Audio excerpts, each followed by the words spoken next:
Hello students, आज अपन 12th class का आवी वाला यानी कि मैट्रिक्स वाला टॉपिक देखने वाले हैं। मैट्रिक्स क्या है, पहले अपन को ये समझना होगा, अपन इसको कैसे व्यक्त करते हैं, इन चीज़ों को अपन को समझना है। तो सबसे पहले अपन ये देखते हैं कि मैट्रिक्स होता क्या है, आवी होता क्या है। जब अपन कुछ नंबर्स को यानी कि कुछ संख्याओं को, फलनों को या वस्तुओं को आयताकार क्रम विन्यास में व्यवस्थित करते हैं और व्यवस्थित करने के बाद में इस व्यवस्था को अपन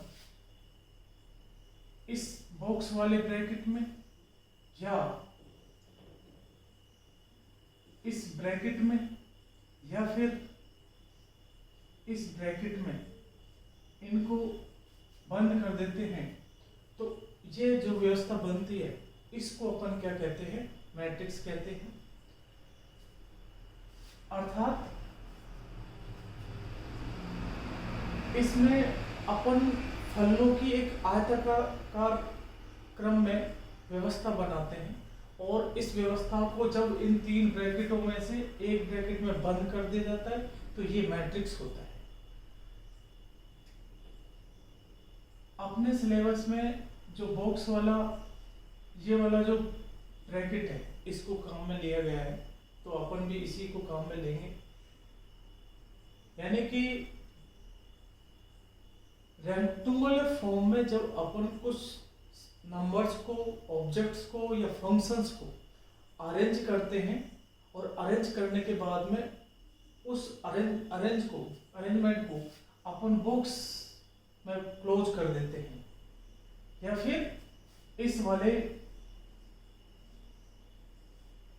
ब्रैकेट में क्लोज कर देते हैं या फिर इस वाले ब्रैकेट में क्लोज कर देते हैं।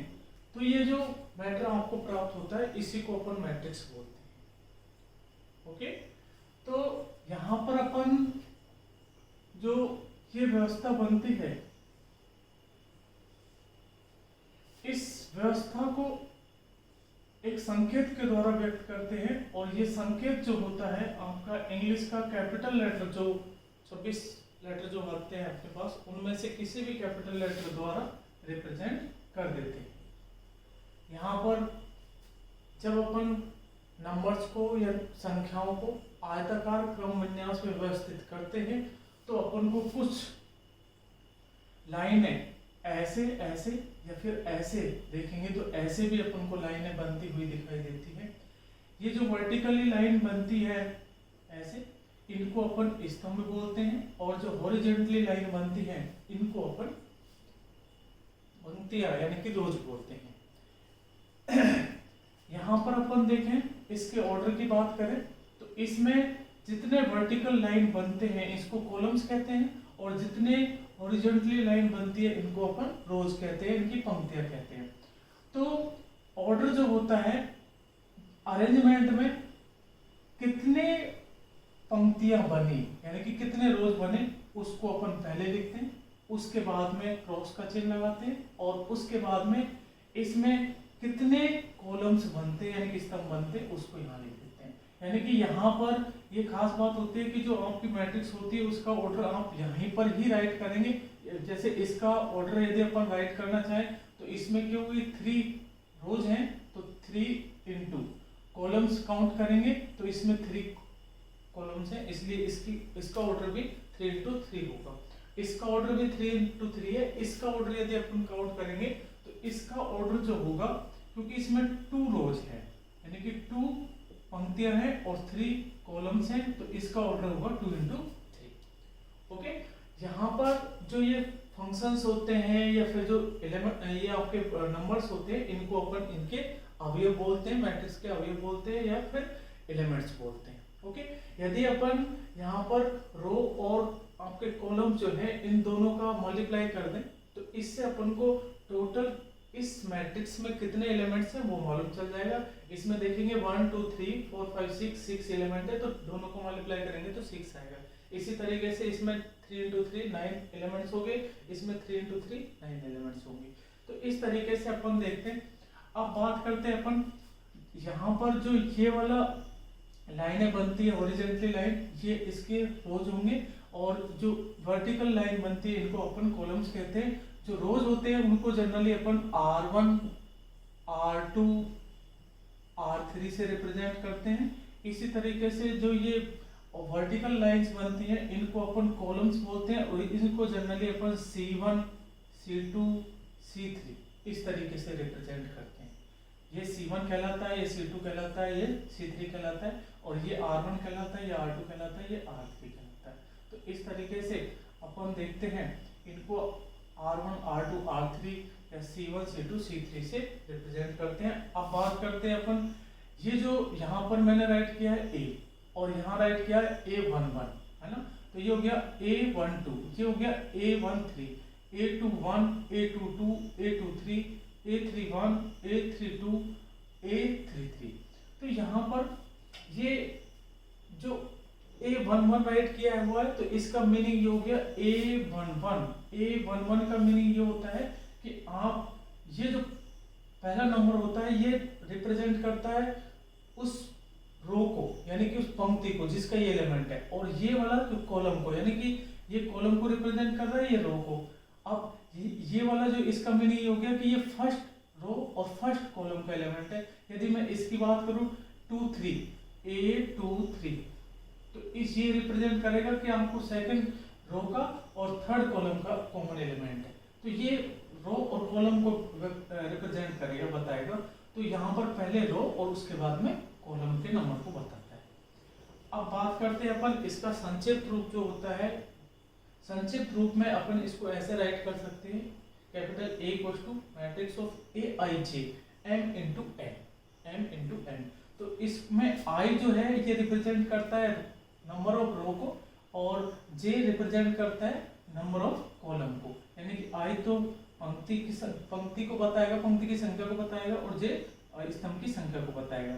यहाँ पर I की जो, क्योंकि ये ऑर्डर है, ये इसका ऑर्डर है, यानी कि कोटि है, तो इसमें कितनी पंक्तियां हो सकती है, m पंक्तियां हो सकती है, n कॉलम हो सकते हैं, यानी कि स्तंभ हो सकते हैं। तो यहाँ पर I की वैल्यू मैक्सिमम I की वैल्यू जो हो सकती है m से ज्यादा हो नहीं सकती, इसलिए I की वैल्यू कम से कम 1 होगी और ज्यादा से ज्यादा m होगा। और इसी तरीके से जो J है, J की वैल्यू मिनिमम 1 होगी और मैक्सिमम n होगी, और n I, J और m n की जो वैल्यू है नेचुरल नंबर होगी, क्योंकि यहाँ पर पंक्तियों की संख्या इन आपके नेचुरल नंबर के फॉर्म में होगी, ओके, फ्रैक्शन के फॉर्म में नहीं हो सकती।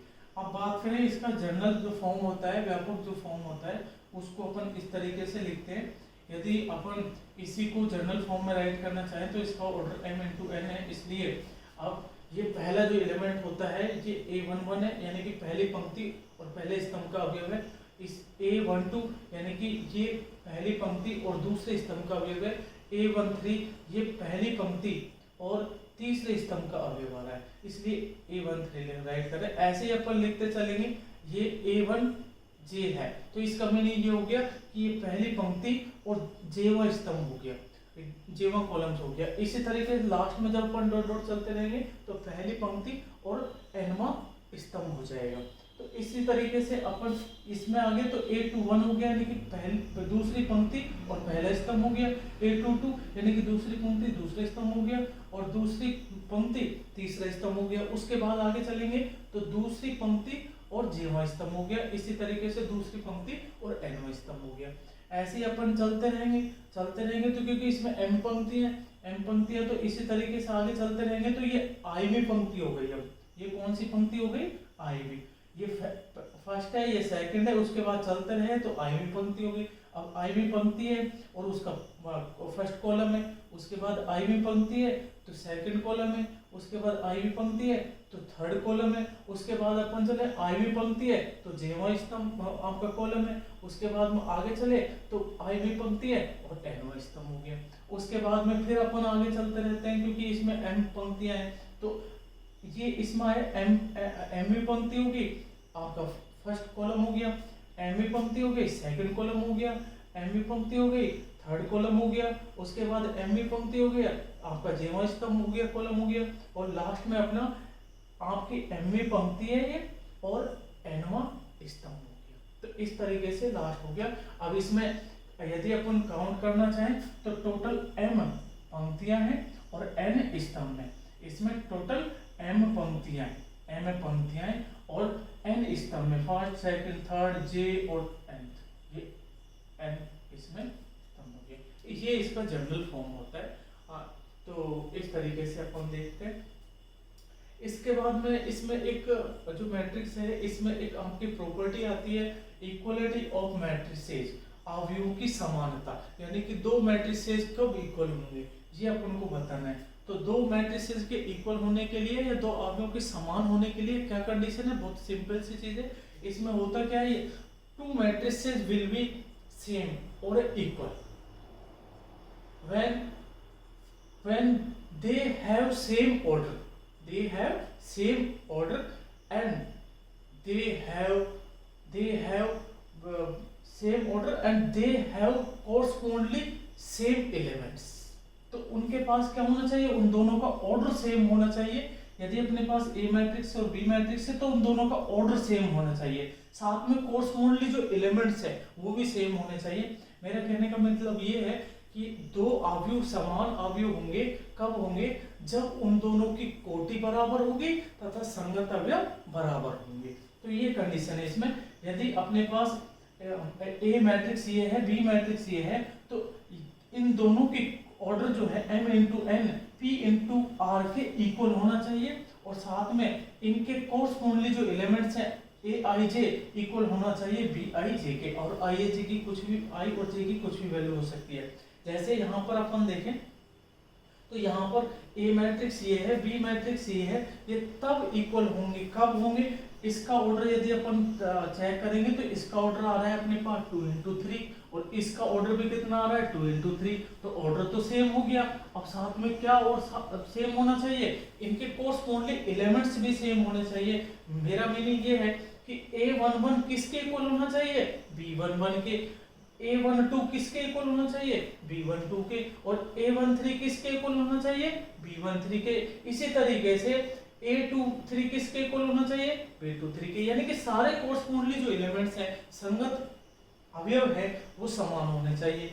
अब इसी के बिहार पर जनरली बोर्ड के एग्जाम में एक क्वेश्चन पूछा जाता है और उसमें अननोन वेरिएबल्स जो होते हैं उनकी वैल्यू फाइंड कराई जाती है। उसके लिए मैंने यहाँ पर एग्जांपल राइट किया है। अपन को एक क्वेश्चन दिया हुआ है, एग्जांपल है आपका कि find x y and z। अपन को x y z की वैल्यू फाइंड करनी है। सो दैट इस तरीके से है कि a इक्वल्स टू b है, टू मैट्रिसेस है अपने पास a एंड b, तो उन दोनों के इक्वल बताया हुआ है कि a इक्वल्स टू b है। तो a अपने पास मैट्रिक्स ये है और b मैट्रिक्स ये है, और अपन को गिवन है कि a इक्वल्स टू b, यानी कि a और b दोनों इक्वल है। अब जब दोनों इक्वल है तो अपन क्या करेंगे, जब ये दोनों इक्वल है तो उस कंडीशन में इन दोनों का ऑर्डर तो सेम होगा ही होगा और कोर्सपोंडली एलिमेंट्स भी इक्वल होंगे। तो इस कंडीशन में अपन क्या करेंगे कि इनके जो एलिमेंट्स है उनको सेम पुट कर देंगे। तो जब सेम पुट करेंगे तो यहाँ पर अपन को गिवन है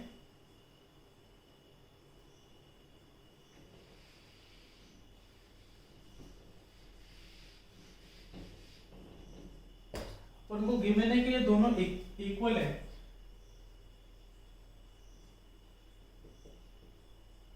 Given that a equals to b, so order of a and order of b will be same, और सेम भी है अपने पास। इसका ऑर्डर आपका 2 इंटू 3 है, इसका ऑर्डर भी 2 इंटू 3 है। ओके, and corresponding elements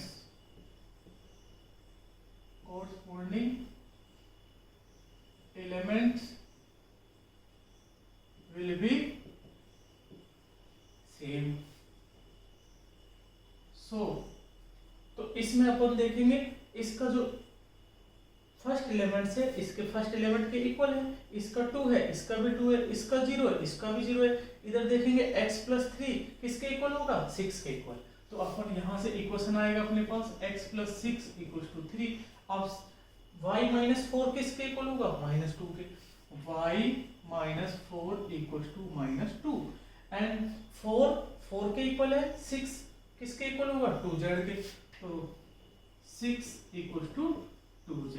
अब अपन देखेंगे 6 इक्वल टू 2z, इससे अपन देखेंगे, इससे अपने पास वैल्यू आती है x equal to -3, x equal to -3, और इससे अपने पास y इक्वल टू आता है क्या, 2, और इससे z इक्वल टू क्या आ जाएगा अपने पास 3। तो इस तरीके से अब आपने देखा z इक्वल टू 3 आया, x इक्वल टू -3 आया और y इक्वल टू 2 आया। इस तरीके से जो इक्वेशंस यहाँ पर बनते हैं उन इक्वेशंस को सोल्व करते हुए अपन XYZ या अननोन जो आपका अननोन जो आपके वेरिएबल्स होते हैं उनकी वैल्यू फाइंड कर लेते हैं। अब अपन जो ये टॉपिक मैंने आपको समझाया इसके बिहाफ पर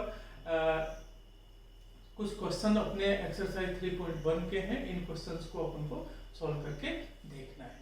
तो देखिए फर्स्ट जो क्वेश्चन है, फर्स्ट ये है if matrix A equals to Aij 2 into 4 then write the number of elements in A, यानी कि मैट्रिक्स A जो है वो 2 into 4 ऑर्डर का है, तो उस कंडीशन में अपन को ये बताना है कि A मैट्रिक्स में कितने एलिमेंट्स होंगे।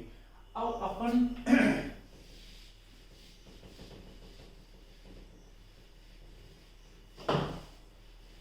फर्स्ट क्वेश्चन को देखें तो अभी मैंने जैसा कि आपको बताया था कि यदि अपन ऑर्डर में जो अपने पास रो और कॉलम्स होते हैं इन दोनों का मल्टीप्लाई कर देंगे तो नंबर ऑफ एलिमेंट्स आ जाएंगे अपने पास। तो यहाँ पर अपन देखेंगे इसमें फर्स्ट क्वेश्चन का जो आंसर होगा उसमें अपने पास आएगा 2 into 4 यानी कि 8 एलिमेंट्स होंगे टोटल उसमें। ओके, और simple right the identity matrix of order 4 into 4। तो अभी मैंने क्या है कि आपको इसके मैट्रिक्स के टाइप्स नहीं बताए हैं, तो वैसे तो बहुत सिंपल है 4 into 4 का आपको आइडेंटिटी मैट्रिक्स बताना है, बट अभी मैंने आपको नहीं बताया, कोई बात नहीं, इसको अपन बाद में भी देख सकते हैं, छोड़िए कोई नहीं, जैसे मैं आपको ये बताऊंगा तो अपने आप भी आप इस क्वेश्चन को कर पाएंगे। क्वेश्चन नंबर जो थर्ड है इसमें अपन को 2 मैट्रिक्स इक्वल गिवन है, तो इन दोनों को सोल्व करके अपन को then find the value of a की वैल्यू फाइंड करनी है। अभी जो मैंने आपको एग्जाम्पल समझाया था उसके बिहाफ पर अपन कर पाएंगे इसको। उसके बाद क्वेश्चन नंबर 4 है what are the possible order of matrix having 6 element. यदि अपने पास किसी मैट्रिक्स में 6 एलिमेंट्स हैं तो उसके क्या क्या ऑर्डर पॉसिबल्स है, तो उसके लिए अपन क्या करेंगे, अपने पास टोटल जो एलिमेंट्स हैं वो गिवन है 6।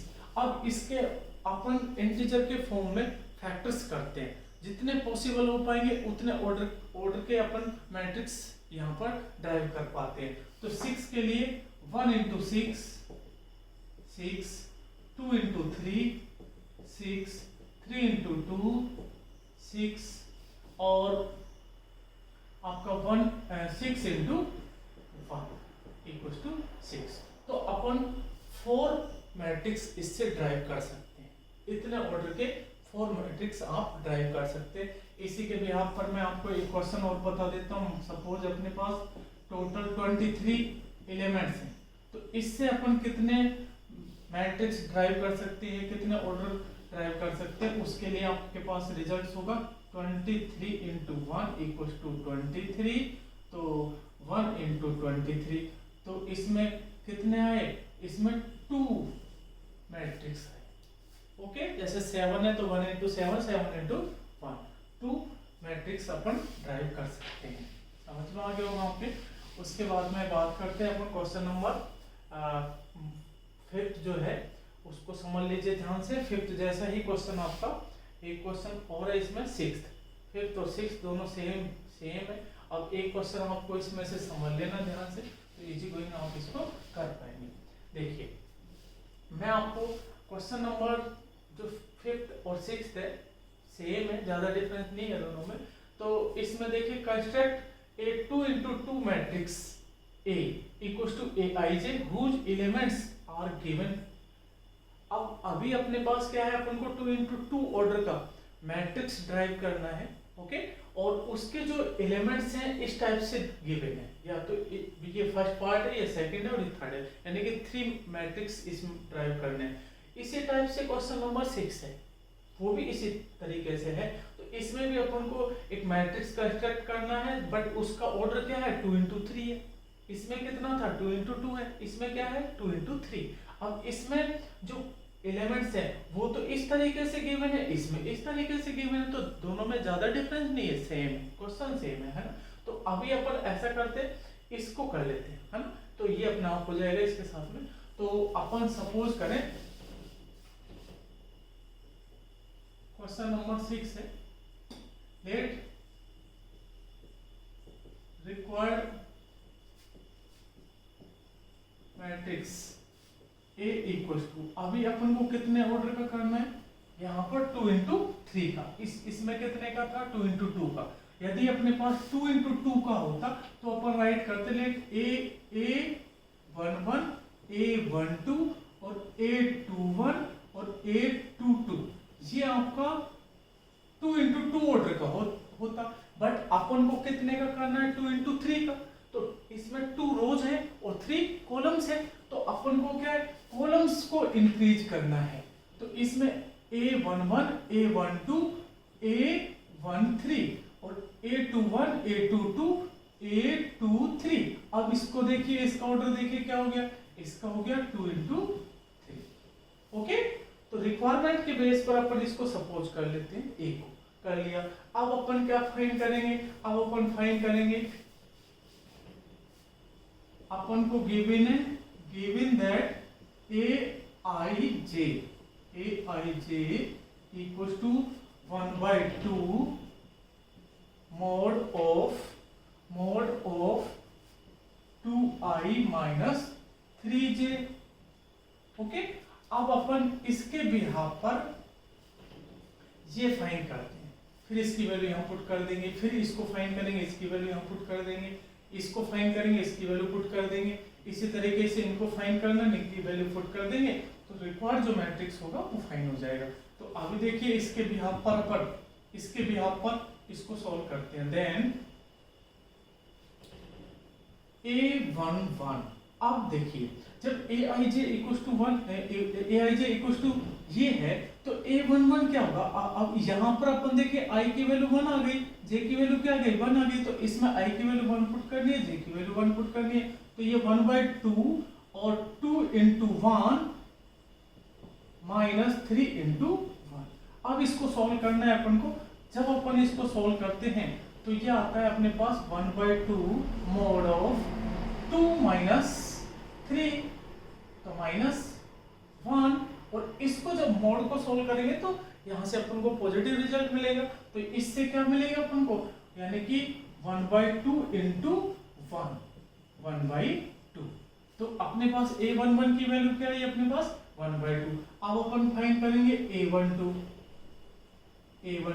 A12 में अपन क्या करना है 1/2, i की वैल्यू 1, तो 2 into 1 माइनस j की वैल्यू क्या 2, तो ये क्या हो जाएगा 6। इसको सॉल्व किया हमने 1/2 into, इससे क्या रिजल्ट आएगा mod ऑफ -4, बट ये रिजल्ट कैसा देगा पॉजिटिव, तो इससे क्या आएगा 4। तो इसको सॉल्व करेंगे तो क्या आएगा 2। फिर फाइंड करते हैं A13 1/2। अब इसमें अपन i की वैल्यू 1 2 माइनस j की वैल्यू 3, तो -9। इसको सॉल्व कीजिए 1/2 into, इसको सॉल्व करेंगे तो क्या आएगा mod ऑफ -7, बट इसको क्या राइट करना है आपको पॉजिटिव, तो इससे आएगा 7, तो इससे आएगा 7/2। ओके, उसके बाद फाइंड करते हैं A21, तो इसमें 1/2 i की वैल्यू क्या पुट करनी है आपको 2, तो ये क्या हो जाएगा 4 माइनस j की वैल्यू 1, तो 3। इसको सॉल्व कीजिए 1/2। इसके बाद A22 को सॉल्व करें 1/2, और यहां से आएगा आपके पास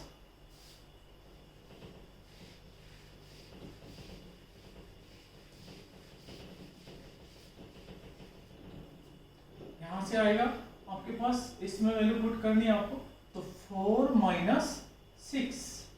इसको सॉल्व किया आपने 1/2 into 2 इससे आएगा आपके पास 1 और A23 इक्वल टू 1/2 इंटू, यहाँ से i की वैल्यू 2 पुट करेंगे तो 4 माइनस j की वैल्यू 3 पुट करेंगे तो 9, और इससे आएगा 1/2 इंटू 5 यानी कि 5/2। तो अपन देखते हैं, अब आपको क्या करना है, ij की वैल्यू जो है उसको पुट करना है। सॉरी, आपका जो A11 है, A12 है, A13 है, A21 है, A22 है, A23, इसकी वैल्यूज को प्लेस करना है यहाँ पर। सो A इक्वल टू, अब आपको A11 की वैल्यू क्या फाइंड किया आपने, 1/2, तो इसको इसकी जगह पर पुट करेंगे। उसके बाद A12 की वैल्यू क्या फाइंड किया आपने, 2, तो 2 पुट कर देंगे। उसके बाद A13 की वैल्यू क्या फाइंड किया आपने, 7/2, तो 7/2 हो गया। इसके बाद में आप A21 की वैल्यू यहाँ पुट करें। A21 की वैल्यू क्या आ रही है अपने पास, 1/2, और A22 की वैल्यू क्या है अपने पास, 1, और A23 की वैल्यू क्या है, 5/2, और इसको बॉक्स में बंद कर दे। ये आपका आंसर आ गया, ये रिजल्ट है इसका। ओके, तो इसका ऑर्डर काउंट कर सकते हैं आप, इसका ऑर्डर है 2 into 3। ओके, और जो ये वाले क्वेश्चन है अपना फिफ्थ, इसमें 2 into 2 ऑर्डर का है, तो 2 into 2 में केवल ओनली यहाँ तक आएगा, और ये एलिमेंट्स ही अपन को फाइंड करने होंगे, और ये एलिमेंट्स फाइंड करके इनके बिहाफ पर अपन वैल्यू फाइंड करेंगे।